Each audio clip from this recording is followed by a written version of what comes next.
Welcome back. இன்றைக்கி நம்ம chapter 4ஓட continuation பார்க்க போகிறோம். ஸோ ப்ராசஸ் மேனேஜ்மெண்ட் லாஸ்ட் கிளாஸில் மெமரி மேனேஜ்மெண்ட்டோட நிறுத்தணும். இப்போ ப்ராசஸ் மேனேஜ்மெண்ட் இது எல்லாமே என்னது key features of an operating system சொல்கிறாங்க. Process management is a function that includes creating and deleting processes and providing mechanisms for processes to communicate and synchronize with each other. A system task such as sending output to a printer or screen can also be called as a process. So ப்ராசஸ்னால் ஒரு சின்ன example சொல்லிட்டாங்க. ஒரு அவுட்புட்டை வந்து பிரிண்டருக்கோ இல்லை ஸ்க்ரீனுக்கோ காட்டுறது கொடுக்கறது ஒரு ப்ராசஸ்ன்னு நம்ம சொல்லலாம் அப்படின்ற மாதிரி. இப்போ ஒரு டிஸ்க் வந்து ரைட் பண்ணுறோம், ஒரு சிடியில் சில சாங்ஸ் வந்து காப்பி பண்ணுறீங்கன்னா அது ஒரு ப்ராசஸ். ஸோ இதெல்லாம் மேனேஜ் பண்ணுறதும் யார் பண்ணுறன்னா ஓஎஸ் தான், ஆப்ரேட்டிங் சிஸ்டம் தான் பண்ணுது. ஸோ அந்த ப்ராசஸ் மேனேஜ்மெண்ட்டால் என்னென்னலாம் பண்ண முடியும் பாருங்கள். ஒரு ப்ராசஸை க்ரியேட் பண்ண முடியும், ஒரு ப்ராசஸை டெலீட் பண்ண முடியும், அதே மாதிரி 2 ப்ராசஸ்க்கு நடுவில் கம்யூனிகேட் பண்ண வைக்க முடியும். இது எல்லாமே பண்ண முடியும். A computer consists of a collection of processes. They are classified as 2 categories. One operating system, then one user processes. Operating system processes which is executed by system code. நம்ம எதுவுமே பண்ண தேவையில்லை, ஆட்டோமேட்டிக்காக அதுவே என்ன தேவையோ நடந்துக்கும். சரிங்களா? அந்த சிஸ்டம் சாஃப்ட்வேர் மாதிரி கூட சொல்லலாம். சிஸ்டம் சாஃப்ட்வேராக நடக்கிற ப்ராசஸஸ் நம்ம 2 பார்த்தோம்ல, ஒன்று சிஸ்டம் சாஃப்ட்வேர், ஒன்று அப்ளிகேஷன் சாஃப்ட்வேர் பார்த்தோம்ல. ஸோ அதை கூட நீங்கள் இப்போ கம்பேர் பண்ணிக்கலாம். Next user processes which is executed by user code. For example task manager நீங்கள் இருக்கும்பா, இதை நான் ஓப்பன் பண்ணுறேன். இங்கே ப்ராசஸஸ்ன்னு இருக்கும் பாருங்கள் டாஸ்க் மேனேஜரில்.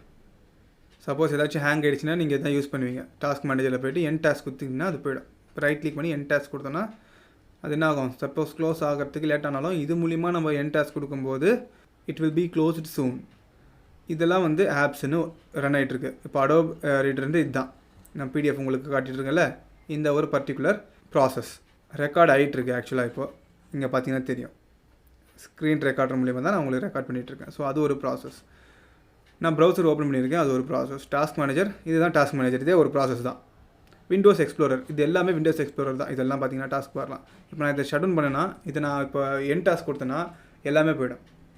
இப்போ பார்த்துட்டு இருக்கிற மெயினான இந்த டாஸ்க் பார் இந்த விஷயம்லாம் கொஞ்சம் நேரத்துக்கு ஷட் டவுன் ஆகிடும். ஸோ இது நம்ம பண்ண வேணாம். ஒரு மூவி ப்ளே பண்ணுறேன். இப்போ டாஸ்க் மேனேஜர் பார்ப்போம். டாஸ்க் மேனேஜர் வந்து உங்களுக்கு விஎல்சி இந்த மீடியா பிளேயர் வந்து லிஸ்ட்டில் வந்துடுச்சு, ப்ராசஸ் லிஸ்ட்டில் வந்துடுச்சு.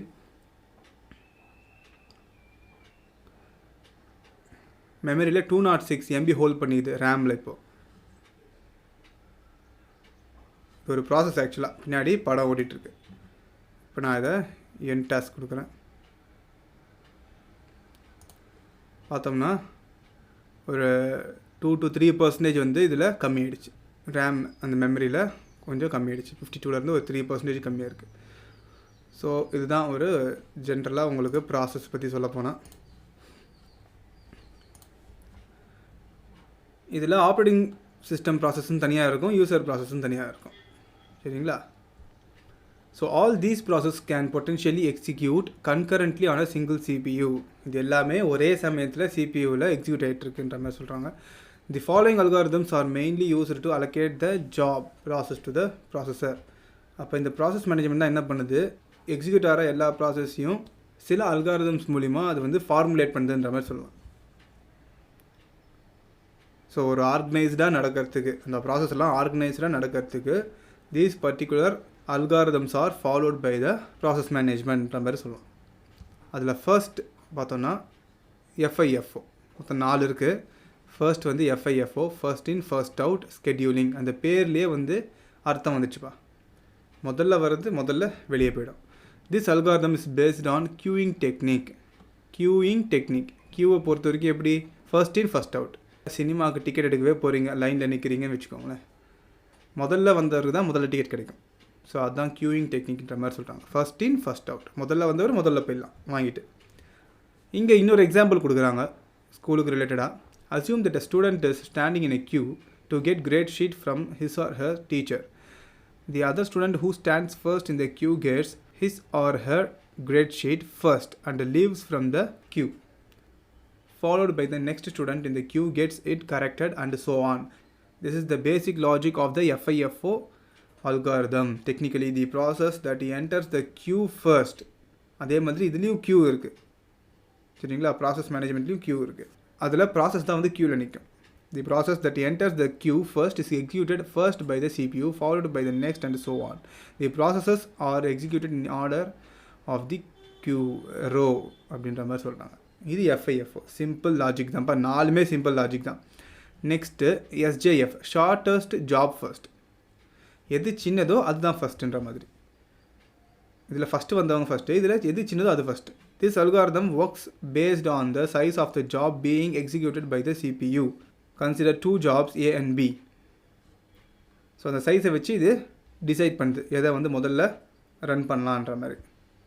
So A has the size of 6 KB and B has the size of 9 KB.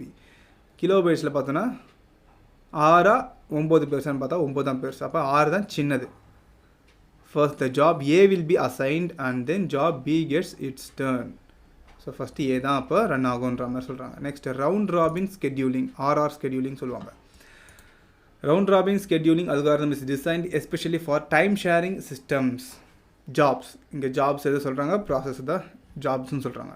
Jobs are assigned and processor time in a circular method. For example, take 3 jobs A, B, C. First the job A is assigned to CPU, then job B and then job C and again A, B and C and so on. So CPU வந்து job Aக்கு வந்து ஒரு particular time, Bக்கு ஒரு particular time, Cக்கு ஒரு particular time கொடுத்துருக்கோம். அந்த பேசிஸில் அது என்ன பண்ணும், அந்த கார்ட்ஸ் போடுவோம்ல, நம்ம கார்ட்ஸில் விளையாடும்போது ஒருத்தருக்கு கார்ட்ஸ் போடுவோம்ல, அந்த மாதிரி ரவுண்ட் ராபின் பேஸில் வந்து அது ஒர்க் ஆகும். ஃபஸ்ட்டு A அப்புறம் B அப்புறம் C, அதுக்கடுத்து C முடிஞ்சு அது திருப்பி A B C, அந்த மாதிரி டைம் டிவைட் பண்ணி எல்லா ஜாப்ஸையும் ஒரு பர்டிகுலர் டைம் ஃப்ரேம்குள்ளே முடிக்கிறதுக்கு பார்க்கும். Based on priority, the given job is assigned based on a priority. The job which has highest priority, higher priority is more important than other jobs. Take 2 jobs A and B, let the priority of A be 5 and priority B be 7. அப்போ பார்த்தோன்னா இது job B is assigned to the processor before job A. ப்ரையாரிட்டியை பொறுத்த வரைக்கும் எது ஜாஸ்தியாக இருக்கோ அதுதான் ஃபர்ஸ்ட். சரிங்களா, இதுக்கு அப்படியே ஆப்போசிட்டாக இருக்கும்.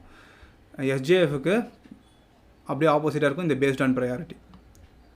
ஸோ இதுதான் இந்த 4. இதோட ப்ராசஸ் மேனேஜ்மெண்ட் ஓவர்பா, இது முக்கியமான 5 mark. Next we are moving on to security management. The major challenge in computer and software industry is to protect users legitimate data from hackers. லெஜிட்டிமேட்னா ஆர்கனைஸ்டு டேட்டா, ஹேக்கர்ஸ்கிட்ட இருந்து டேட்டாவை பாதுகாக்கிறதுக்கு கண்டிப்பாக we need security. So and the particular feature is governed by security management, which is one of the features of operating system.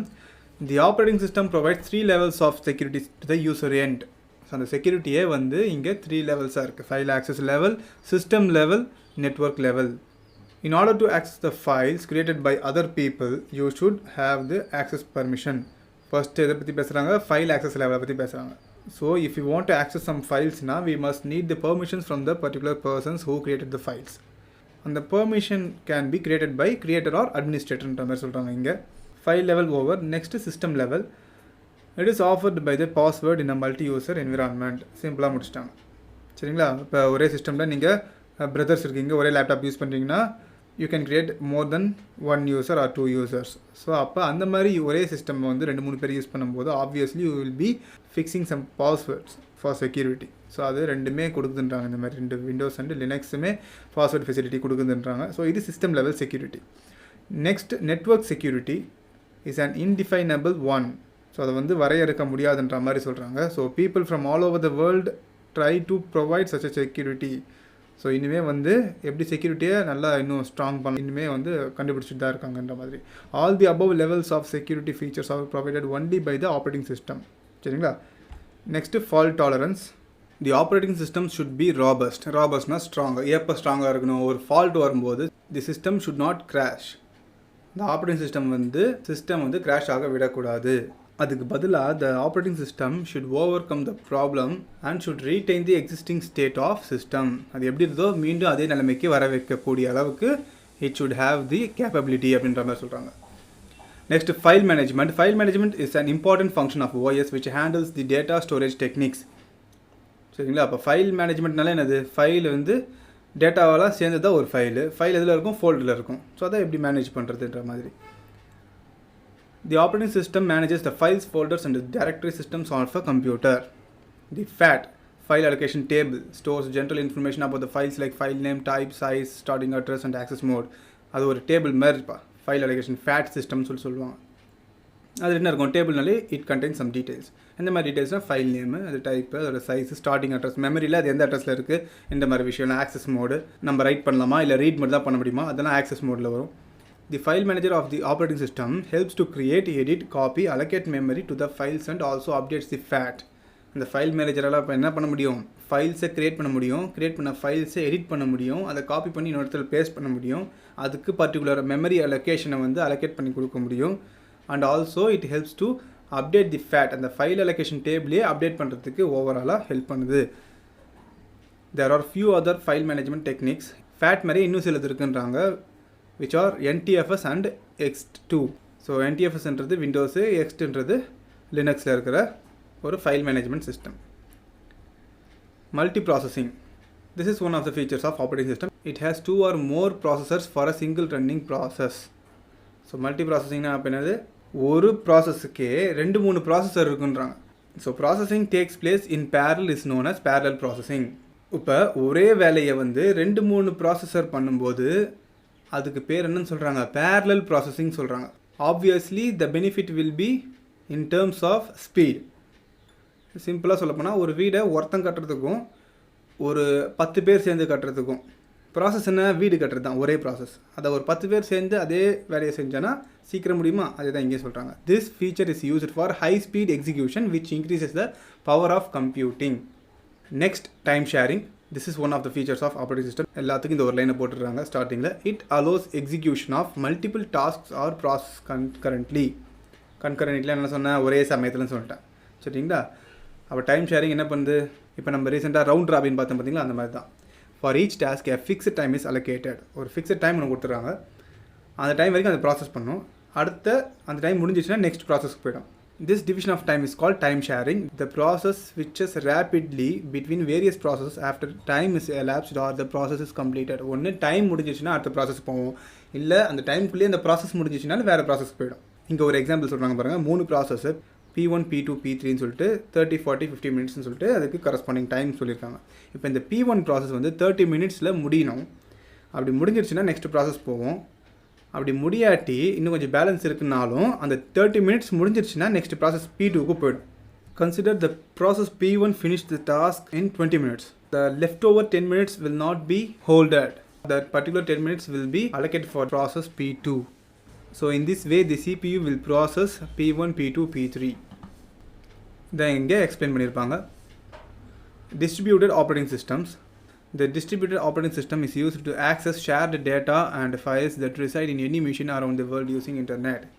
Internet மூலிமா வேர்ல்டில் இருக்கிற எந்த ஒரு டேட்டா ஃபைல்ஸையும் நம்ம மிஷினில் ஆக்சஸ் பண்ண நமக்கு ஹெல்ப் பண்ணுறது இந்த distributed operating system. The users can access as if it is available on their own computer. The advantages என்னன்னு சொல்கிறாங்கன்னா, a user at one location can make use of all the resources available at another location over the internet.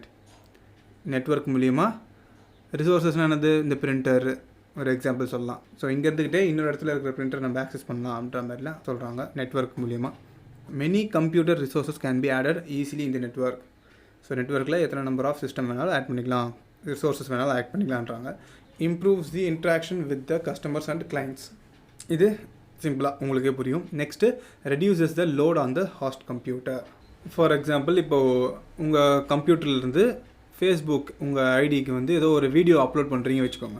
So once நீங்கள் upload பண்ணிட்டீங்கன்னா then you can delete the file from your system. ஏன்னா நீங்கள் upload பண்ணிட்டீங்க, உங்கள் சிஸ்டமில் இருக்கணும் கூட அவசியம் கிடையாது. சரிங்களா.